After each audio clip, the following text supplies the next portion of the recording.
Je m'en vais sur Dépendance, bouton droit. Manage Package NuGet. Browse. Clique. Je m'assure que Package Source est à All. Et je tape MailKit. MailKit avec un téléchargement de 14 millions, c'est celui-là, dans l'open source.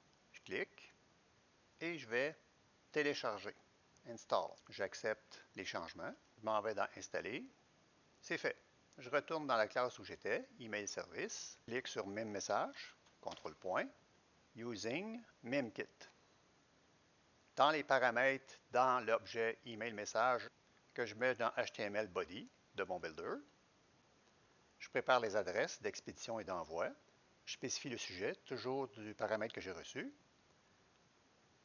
Si vous souhaitez des attachements, le code à commenter ici peut faire la job. Ensuite, vous spécifiez le corps du message avec le builder ToMessageBody. Il faut envoyer ici le SMTP client. Je clique, bouton droit, et assurez-vous de prendre pas celui-là qui est de Microsoft, mais bien celui de MailKit, comme le commentaire l'a dit. Et je vais faire l'interface de la classe Email Service. Deux points, je copie, colle, je vais ajouter un i au début, et je fais CTRL-.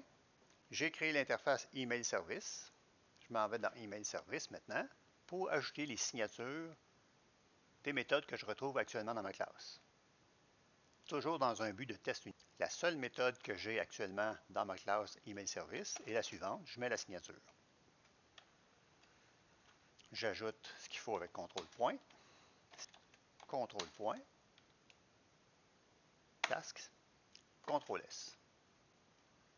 Je m'en vais maintenant dans appsettings.json, double-clic, pour spécifier les paramètres d'accès à mon serveur SMTP que je n'ai pas encore configuré. Après la dernière configuration de mon fichier, je fais virgule, Enter, et je colle les lignes suivantes.